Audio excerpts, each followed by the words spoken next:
इधर देखो क्या पढ़ रहे हैं हिंदी व्याकरण में, अनुस्वार और अनुनासिक। ठीक है, अनुस्वार किसे बोलेंगे? जो लकीर के ऊपर थोड़ा सा बिंदु होता है उसे क्या बोलेंगे?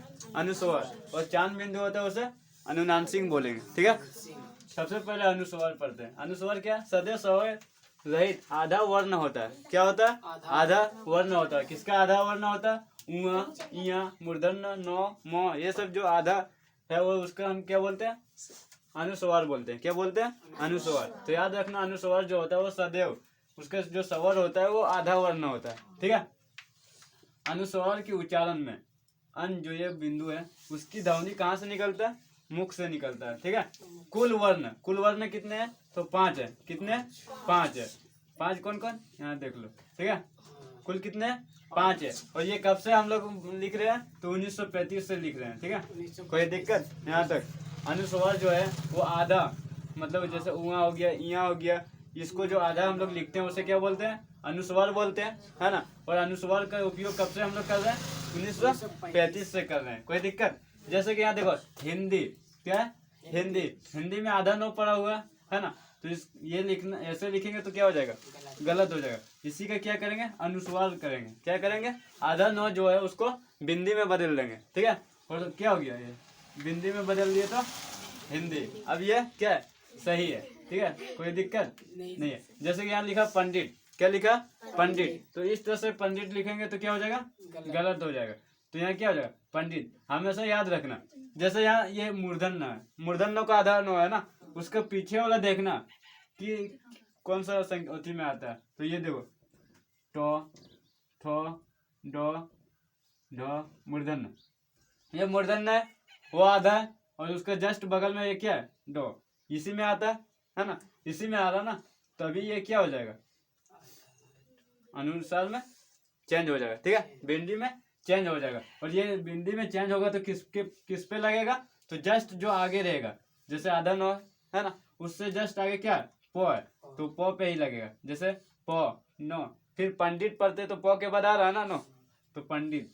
ठीक है, यहाँ तो कोई दिक्कत? अब देखो मंजू में कौन सा अनुस्वार है? मंजू में क्या पूछा कि कौन सा अनुस्वार है? ये है, ये है, कौन सा है? तो पहले हम लोग देखेंगे ये चांद बिंदु है, मतलब ये जो बिंदु है उसके बगल वाला क्या है? तो क्या है? इसके बाद कौन सा सब आवाज आ रहा है? जो का आ रहा है, तो जो देखेंगे किसमें है? जो, छो, जो, झ, या, इसी में आ रहा है ना। तो ये कौन सा अनुस्वार है? यहाँ का अनुस्वार है ना। तो ये आंसर क्या हो जाएगा इसका? ठीक है, क्योंकि जो है इसी में आ रहा है ना। यहाँ तो कोई दिक्कत? अब देखो गंगा, गंगा में क्या है? लास्ट गो देखेंगे किसमें? तो को, खो, गो, घ, उआ, यही है। इसी का आधा मतलब अनुस्वार आ रहा है ना। किसका आ रहा है? गंगा में उआ का अनुस्वार आ रहा है, तो आंसर क्या हो जाएगा? उआ। ठीक है, पूछेगा कि किस, ये जो अनुस्वार है वो किसके बाद आ रहा है? तो किसके बाद आ रहा है? गंगा, गो पहले है ना, उसी के बाद लग रहा। इसमें क्या बोलेगा? मंजू, तो मो के बाद लग रहा है ना, तो मो पर लगेगा। अब आ जाते हैं अनुनासिक। अनुस्वार पढ़ लिया, अब अनुनासिक क्या है? इसका संबंध मुंह और नाक, इसका आवाज जब भी निकालेंगे दोनों जगह से आएगा। ठीक है, जैसे कि गांधी, ये है, गांधी को 2-3 बार रिपीट करो, खुद पता चल जाएगा कि कौन सा सही है कौन सा गलत है। ठीक है, तो गांधी को इस तरह से लिखेंगे तो क्या हो जाएगा? गलत हो जाएगा। गांधी को किस तरह से लिखना है? इस पर चांद बिंदु लगाना है। ठीक है, अनुस्वार के प्रयोग में रुकावट आता है, इसका प्रयोग करेंगे तो उसके जस्ट बाद क्या होता है? रुकावट होता है। जैसे मंजू, क्या? जैसे क्या? मंजू। ठीक है, गंगा, रुकने जैसा गांधी। इसका उपयोग जब भी करेंगे तो क्या होता? रुकावट नहीं होता। ठीक है, थोड़ा चलता है। तो इसको अगर पता करना कि किसमें रुकावट आ रहा है किसमें नहीं आ रहा, तो एक ही वर्ड को 2-3 बार लगातार बोलना है। ठीक है, जिसमें लगेगा कि रुकावट है उसमें क्या लगेगा? अनुस्वार लगेगा। ठीक है, और जिसमें लगेगा कि नहीं है उसमें क्या लगेगा? अनुनासिक लगेगा। यहाँ तक कोई दिक्कत? अनुस्वार और अनुनासिक में। अब इधर देखो कि निम्नलिखित शब्दों में उचित स्थान पर अनुस्वार या अनुनासिक का प्रयोग कीजिए। किसका? अनुस्वार और अनुनासिक का प्रयोग कीजिए। इस तरह से दे देगा एग्जाम में, है ना। और इसमें से बोलेगा कि इसका सही मतलब शब्द क्या है। ठीक है, सही शब्द क्या? तो ये देखो दंड, क्या ये सही है? नहीं है। तो इसको हम क्या लिख सकते हैं?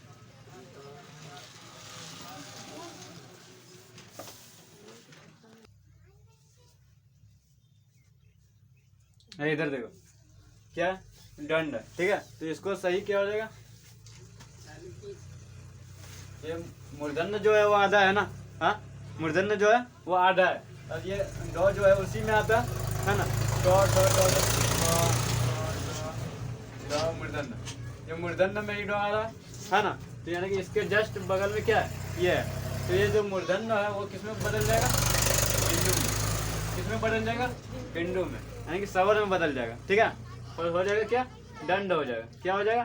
दंड। इसमें देखो इसके जस्ट नो और मो, नो आधा है इसमें और मो है, तो नो और मो दोनों अलग अलग में आता है, इसलिए क्या होगा? ये नहीं बदलेगा, ठीक है। और ये यही सही रह जाएगा, लेकिन इस दोनों के जस्ट बगल में आ रहा था, है ना, इसलिए बदल गया था। इधर है सुंदर, तो सुंदर क्या? सुधर है। सुधर को सही शब्द लिखने के लिए क्या करना पड़ेगा? सुंदर, क्योंकि सुधर तो कोई शब्द है नहीं, है ना। सुंदर यहाँ क्या है? मुंह, मुंह को इस तरह से लिखते हैं क्या? उस पर क्या होता है? चांद बिंदु हो जाएगा। मुंह, धुंधले,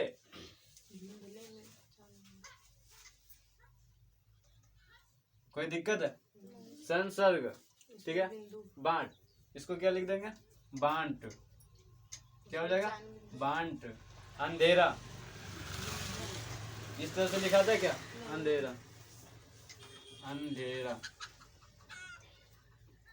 ठीक है।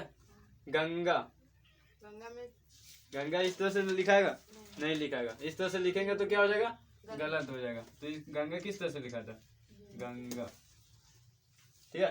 पतंग, पतंग में भी बिंदु है।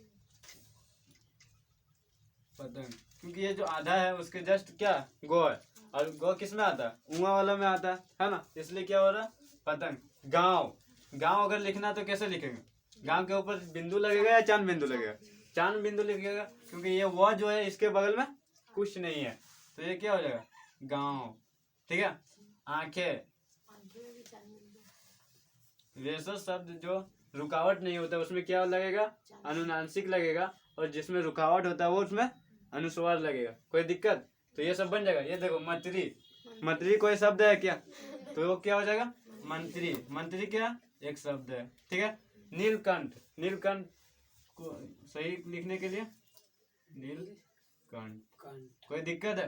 मंद, सांझ, सांझ, सांझ, चांद, देखो यहाँ क्या है? हंस, हंस कोई शब्द है क्या? नहीं है। इसको हम दोनों तरह से लिख सकते हैं, एक बिंदी दे करके और एक चांद बिंदु दे करके, क्योंकि हंस मतलब क्या होता है?